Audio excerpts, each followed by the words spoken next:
Anyway, we are going to get into some news bulletins with Isa Matejoma. Stories from all over the world.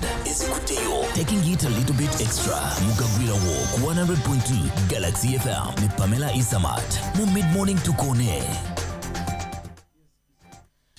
Yeah, so let's start off with Bobby Wine, the principal for the National Unity Platform, Robert Chagulanyi, also known as Bobby Wine. He's currently holding a press briefing with journalists. It's a Q&A.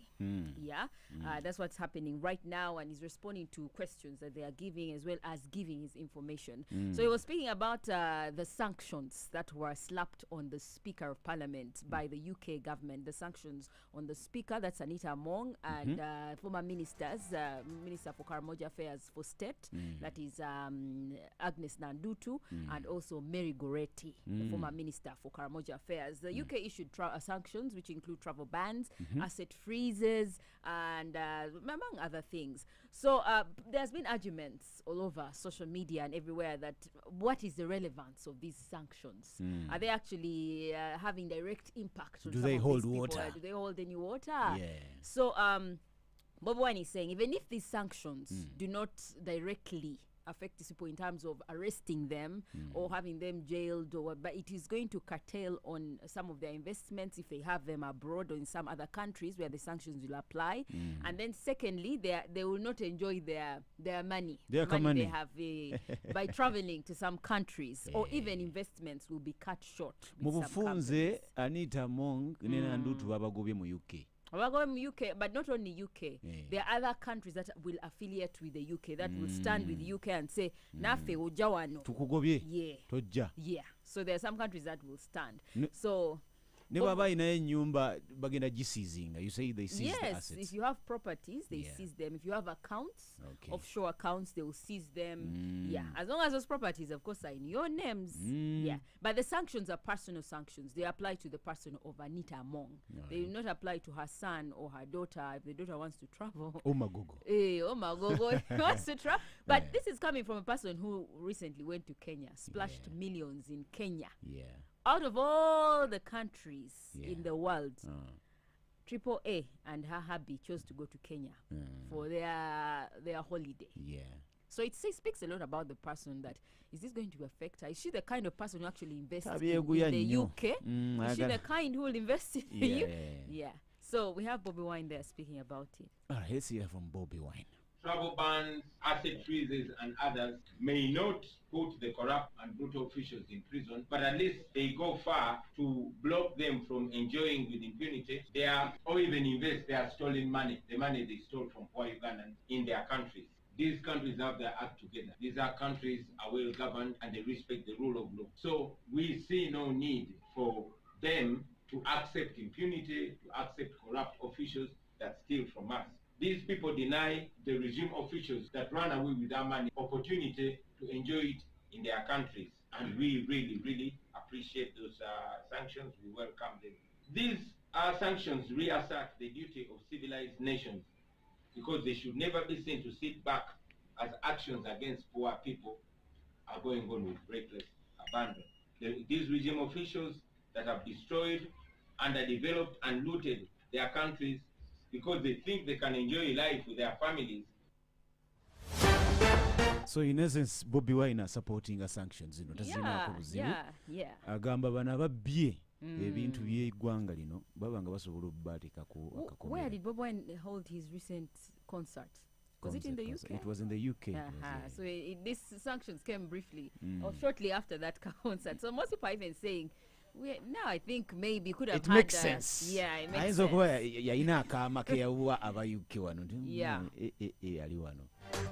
What else do you have for us, Isamat? Well, that's like you say that the Speaker of Parliament, Teyeguya, seems like she doesn't. She has also responded to the claims of the sanctions and the fact that she's trying to fight homosexuality. And she's saying that I'm going to continue doing what I'm doing despite the sanctions that are being slapped on me. She was speaking, this was contained in a message through the state minister. She actually sent a state minister to represent her, Kasule Lumumba, state minister, general duties. She sent her to represent her at a conference. That's an interparliamentary conference. It was opened yesterday. It's the second interparliamentary conference where several African parliaments come together.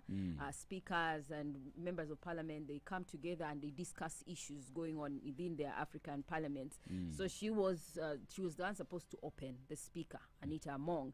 So during her message that was read by Kasule Lumumba, she said that if the Western countries want to support us but still regulate our culture, then we are not going to stand with them. We'll make new friends and new allies. She says, as Uganda, we are for supporting, or we are for standing firm with our cultural values, reaffirming our cultural values, and sticking to them, African and family and cultural values. Okay, let's get Among talking about this. Galaxy. We have witnessed Western countries imposing sanctions. On a personal level, several leaders, including me, have been denied or had their visas cancelled to some Western countries. If the West do not want us because of our position on homosexuality, so be it. We shall make new friends and still grow. Chemanyi kwa Munga alemezaamu alemezaamu tatera kwagala ku. She doesn't take a bow. She doesn't take a bow to any kind of bullying. Yeah, that is our speaker. Yeah, Anita. but I think also it makes sense when you, because people, it's just like even in a relationship or in life in generally, if someone wants to change you entirely, or someone wants to be with you based on their terms, would you be with that person? I mean, somebody to some level has to respect some of your values and what you stand for. When it comes to sanctions, there's no dialogue at all. And I know sanctions comes to those things, but I'm saying about values. Because now Uganda has its values, that has taken its stand and introduced a bill, I mean a law, anti-homosexuality law. And they are saying for us, we do not believe in this. So if you are slapping sanctions on people based on, of course, the sanctions are based on a wider, but also homosexuality is somewhere inside there besides just the corrupt allegations. But people countries should value what other countries believe in. Well, those countries sometimes believe that they are like our fathers. They can tell you, please go to this school. Like they dictate how you should live your life, how you should run your country, and how you should live socially. And is it good? Not. I stand with Anita Among. What else do you have for us today? Okay, President Yoweri Museveni yesterday was speaking about employment. You know, every time Labor Day comes up, people speak about employment. Jobs are not there. We have so many people going to Middle East and Arab countries to work, and several other countries. There's a lot of brain drain and all that. So President Museveni was saying that Uganda is not a poor country. Stop disturbing and wasting my time saying that there is lack of jobs in Uganda. The problem with Ugandans is we do not have a vision. If we had a vision, we would have multiple jobs. No need for people to go to Arab countries. Okay. Hey, you get that? You can hear him. Let's first hear what he's going to say anyway. Countries which don't have jobs are countries which are poor. Uganda is not poor. The problem here is lack of vision. So this is point number one. So please stop wasting my time with the job, lack of jobs. The jobs are there. What is lacking is vision. All those children who are going to work for the Arabs, they shouldn't be going there. What are they going to do to work for the Arabs? They should be here. Actually, he backs his argument, says that Uganda, for instance, agriculture, we have a lot of land where wealth creation can be created through agriculture. And instead of people going to Arab countries, they can focus on that. But instead, we see people selling their land. Is he saying that we should create the jobs, or he's saying that the jobs are there, but we don't know? We lack the vision. Yes, you lack vision. That is why he's saying you need to create these jobs. Become creative as Ugandans, as compared to just going somewhere else. And because there's a lot, he's saying, there's a lot that if people had vision, they would see a lot of gaps that they can actually benefit from and not go the other side to work. But we see people selling land, but undetaka ne bagenda Arab countries to work.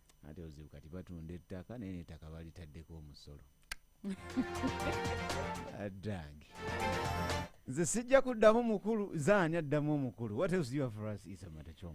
Okay, finally, there's a police officer who killed himself. He actually shot himself in Tororo district. That was over the weekend. There's a police constable called Ekisa Emmanuel, 27 years old. He's an Itesot. So what happens is he went into his room, had his gun while it was drizzling, and he just shot himself. He put the gun to his mouth, I think his chin, and that's how he shot himself and died. When locals came in, they had a gunshot, came in and found him dead. They found a suicide note, according to now current investigations. Moses Mugwe, police spokesperson, Bukedi region, says that they found a suicide note lying next to this guy, and the suicide note was addressed to his father and mother. And the letter, reportedly said that he chose to kill himself because he was living a stressful life. So stressful life, Tetumanyi, whether it was chicks stressing him, whether it was money stressing him, whether it was, I don't know what stressing him, but that was his suicide note that he left.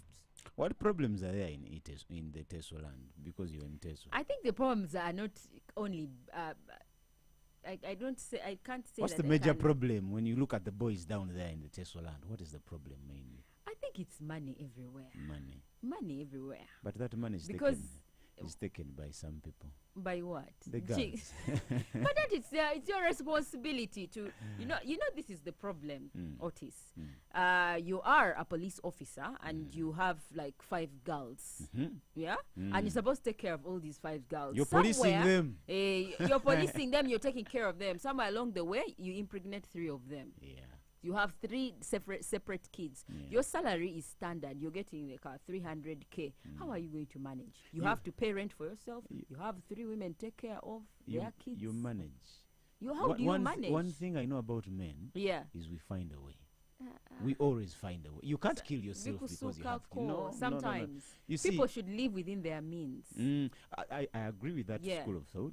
But what I know about situations, you see, bobanga tonatuuka ku kintu, you don't know how to handle it. Bobanga tonayingira mulimu, you don't know how to handle that job. But the moment you enter the job, you find a way. That is what I know about jobs. That is what I know about life. Abaana ne bakugamba nti omukyala ne bakugamba naye ndi lubuto. You didn't expect a kid. Naye ng'omwana akugambye nti ndi lubuto lwa balongo. You expected 1 kid. Akugambye nyina 2. Otandika obbibaala abalamu. You find a way. Auntie Kati, but there are also measures. Most times the life we are leading usually is the result of some of the choices we have made in it. So if you make poor choices, you're going to live a very stressful life. He's just 27 years old. I do not know what his problem was. But of course, like you said, it could probably be that. Because even money, when you're looking for money alone for your own stomach, that you can hustle. At the end of the day, I think anyone who kills themselves is a weak person. Yeah. This is the Mid-Morning to Kone 100.2 Galaxy FM. All right, it's the Mid-Morning to Kone. My name is Roger Otis, the Love Surgeon. I'm sitting in for Mr. Henry. Mulabyeko muweereze ku kahani, muweereze ku kajinga, eddoboozi lyafudde jjo nga tuli mu shades of Kampala.